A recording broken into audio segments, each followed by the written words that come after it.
네, 조우영입니다. 아, 제가 다들 앞에서 크리스마스 주제 이야기하시고 뭔가 분위기가 되게 따뜻하고 즐거운데 갑자기 딱딱한 거 하게 돼서 되게 위압감이 있네요. 저번 주간 세미나 때 저희 팀의 훈미님이 자바스크립트의 테스트 더블인 시농 JS를 잠깐 소개했었는데요. 그 이제 소개받고 제가 계속 한번 써봤는데 생각보다 되게 기능들이 좋고 멋지더라고요. 그래서 여러분께 오늘은 신홍.js의 구체적인 내용을 조금 더 전해드리고자 파트 2를 준비했습니다. 근데 원래는 전통적인 테스트 더블의 개념이랑 자바스크립트 신홍.js의 개념이 무엇이 어떻게 다른가가 핵심 주제였는데요. 어, 제가 어제 술도 먹고 해서 준비를 다 못했어요. 그래서 어떻게 보면 신홍.js를 다시 복습하는 세미나가 될 것 같아요. 그렇지만 여러분들이 저번에 한번 소개 받으셔서 다 알고 계시겠지만 그래도 끝까지 한번 들어주시길 바랍니다. 네. 그 라이브러리를 선택할 때 가장 신경 쓰이는 점 중에 하나가 믿을 만한 것이냐 이잖아요. 혹시 중간에 버전업이 중단되지는 않을지, 그리고 시장에서 뒤처지진 않을지, 즉각적인 버그 대응을 잘 해주는지, 그리고 기술적으로 이게 좀 중요한데 기술적으로 신뢰할 만한 것인지 여러 가지 걱정이 앞서게 되죠. 기더브에는 스타라는 수치가 있는데요. 페이스북의 좋아요랑 비슷한 것입니다. 이제 보통 자기에게 유용했거나 관리가 잘 되고 있는 라이브러리에 부여를 해요. 300개에서 400개 이상이면 어느 정도 믿고 써도 된다고 판단해도 무방합니다. jQuery 플러그인은 대개 jQuery 플러그인들 있잖아요. 저희가 쓰는 여러 가지 플러그인들은 대개 100개 이상을 못 넘기는 경우가 허다하고요. jQuery 같은 필수 라이브러리들은 보시는 바와 같이 2만 개 이상, 언더스코어는 1만 개 이상의 스타를 보유하고 있어요. 그리고 하이 차트, 그 자바스크립트로 차트를 그릴 때 한 번씩 고려하시는 라이브러리 하이 차트는 1400개, 그리고 템플릿 엔진, 인베디드 자바스크립트라고 하는 템플릿 엔진은 1200개 정도의 스타를 받고 있는데 이 시농은 1200개 정도의 스타를 보유하고 있습니다. 그래서 좀 믿고 써도 어느 정도 믿고 써도 되겠다. 하이차트랑 EJS랑 비슷한 그런 수준의 라이브러리라고 보셔도 되겠습니다. 그 다음에 중요한 게 기술적인 거잖아요. 누가 만들었냐? 누가 만들었냐가 그 라이브러리의 기술적 신뢰도를 계산하는 척도가 될 수 있죠. 그래서 조사를 해봤는데요. 크리스티앙 조한센이라는 노르웨이 출신의 개발자가 만들었어요. 정보과학과, 수학, 그리고 디지털 신호 처리를 전공했고요.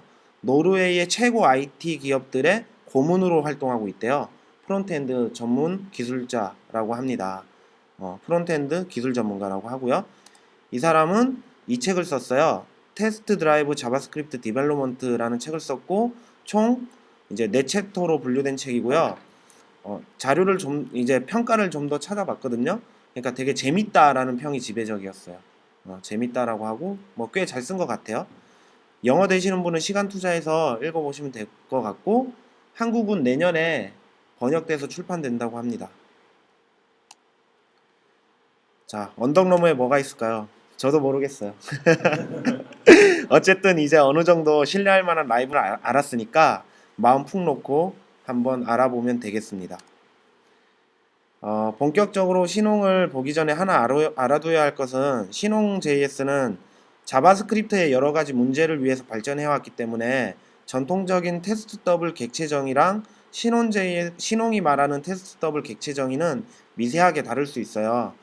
전통적인 테스트 더블의 정의를 제가 간단히 소개하고 그 다음에 신홍.js의 테스트 더블을 소개하고 코드를 보는 식으로 제가 소개를 해드릴 겁니다. 여러분은 어떤 점이 전통적인 정통적인 거랑 다른 건지 한번 보시면 되고요. 원래 제가 어떤 점이 다른 건지 설명을 해드려야 되겠지만 여러분들이 판단하시는 게 재밌을 것 같아요. 네. 그러면 테스트 더블은 무엇이냐? 그거 먼저 알아야 되잖아요. 일단 테스트 더블의 목적은 테스트하기 어려운 컴포넌트의 역할을 대체할 만한 기능을 가진 객체를 사용해서 테스트하기 쉽게 하는 데 있고요. 테스트 더블이라는 이름은 우리나라에서 흔히 스턴트맨이라고 부르는 스턴트 대역을 뜻하는 스턴트 더블에서 유래됐습니다. 이런 거는 다 저번에 훈미님이 설명해 주셨던 거죠. 그래서 스턴트맨이 무슨 일을 하는지 생각해 보세요. 그러면 일반 배우가 하기 힘든 액션 같은 거를 대신해 주잖아요. 위험하고 이런 거. 테스트 더블도 이 유래에 빗대어 생각해 보면 알 수 있어요. 바로 테스트 대역이니까 스턴트맨처럼 테스트 구현 시 어떤 문제를 가진 부분을 대신해 주는 역할을 해주는 거죠. 테스트 더블은 이제 저번에 뭐 더미라는 것도 있었지만 일단 여기선 뺐어요. 제가 신홍이 제공해 주는 걸 위주로 설명해 드리고 싶어서. 그래서 스파이, 스톱, 몹, 그리고 페이크 오브젝트 등이 있고요. 이들의 역할은 각각 달라요. 때문에 상황에 따라 적절히 사용을 해야 합니다. 그러니까 선대 개발자들이 이들을 어디에 어떻게 사용하기로 정한 거죠. 약속을 했기 때문에 그 약속에 맞추셔야 협업할 때 코드에서 나타나는 커뮤니케이션이 오염되지 않겠죠. 그래서 신홍.js는 주로 테스트 대상이 의존하는 모듈과 자원의 대역 용도로 사용을 하고요. 특정 프레임워크를 의존하고 있지 않아서요. 여러 테스트 프레임워크랑 같이 사용할 수 있습니다. 여기서 재밌는 건 신홍은 트로이 전쟁에서 활약한 스파이의 이름에서 유래를 했다고 합니다. 뭐 스파이 객체가 있어서 그런지 모르겠지만 이름 지을 때 꽤나 고민한 것 같아요. 네. 전통적인 스톱을 한번 볼게요. 이제 아직 개발되지 않은 클래스나 메소드가 처리 후 리턴해야 하는 값을 전달해주는 역할을 한다고 합니다. 그리고 대부분 그 값은 하드코딩으로 구현을 하고요. 그래서 신홍은 어떤 함수의 동작을 변경하거나 예외를 발생시킬 수 있고요. 이때 어떤 함수의 예외를 발생시킬 때도 사용을 한다고 해요. 보통 어떤 기능을 테스트하기 위해서 필요한 함수의 대역으로 사용을 하고요. 익명 함수로도 생성할 수 있고 기존 함수를 덮었을 수도 있어요. 원래의 목적은 전통적인 거랑 비슷하잖아요. 비슷한데 약간 사용 방법이 자바스크립트에 좀 맞게 맞춰져 있는 걸 알 수 있어요. 익명 함수로 사용하는 코드인데요. 보면은 세 개의 그 테스트가 일어날 것이다 라고 지금 적어놨고, 이 Q유닛에서 이 3으로 정의해 줬는데 만약에 뭐 테스트가 3개 이상 되지 않으면 그 테스트는 실패하는 거거든요. 이 구문은. 그래서 스톱이라는 객체를 만들고 이 객체에 40이라는 전달인자가 들어오면 1을 리턴해 준다. 그리고 1이라는 전달인자가 들어오면 에러를 낸다 라는 어떤 함수를 만든 거예요. 그래서 여기서 스톱이라고 해서 1이라고 딱 넣었어요. 그러면은 에러가 발생하니까 당연히 캐치문이 실행되겠죠. 그래서 오케이. 그리고 여기 아무것도 안 넣으면 undefined이 리턴 되겠고요. 그 다음에 40이라고 넣으면 1이 리턴 됩니다. 이런 식으로 사용을 하는 거고요. 그 다음에 오버라이드 방식인데 보시면 토크 프로토타입 객체에 그리팅이라는 함수가 있나 봐요. 여기서는 안 보여줘도 상관이 없어요. 왜냐면 그 스톱을 이용해서 이걸 덮었을 거기 때문에 그렇습니다. 그래서 이 토크라는 프로토타입 객체에 그리팅이라는 함수를 덮어 쓴 스톱을 만들었고요. 그 다음에 토크라는 객체를 만들어서 인스턴스 토크를 만들었어요. 그리고 이 스톱에 헬로우가 들어오면 true를 리턴하고 애플이 들어오면 애플이라는 전달인자를 넘기면 펄스를 리턴하라고 했고요. 그리고 토크라는 객체, 이 객체를 사용했잖아요. 여기에 그리팅에 헬로우를 넣으면 true가 떨어지고 애플이 넣으면 펄스가 떨어지는 걸 알 수가 있습니다. 덮어 써서 그 객체를 테스트하는 거고요. 그리고 이거를 맨 마지막에 리스토어 해주셔서 원래의 객체 상태로 돌려줄 수 있는 기능도 제공을 하고 있어요. 이게 스톱의 사용 방법입니다. 그 다음에 스파이를 볼게요. 스톱과는 비슷한데 스톱과 비슷하다는 거는 스파이가 스톱의 기능을 가지고 있다라는 뜻으로 저는 봤어요. 전통적인 스파이의 정의에서 어떤 작업을 수행했는지 이력을 남긴다는 점만 다르대요. 그래서 스톱에서 제공하는 기능 플러스 이력을 남긴다는 거죠. 정통적인 스파이는 다시 말해서 스톱과 같은 역할을 하는 척하지만 이름 그대로 스파이 같은 짓도 같이 해주는 그런 객체라고 볼 수 있어요. 근데 신홍의 스파이는 이제 그 기록만 할 수 있는 거예요. 특정 함수의 동작을 변경할 수가 없습니다.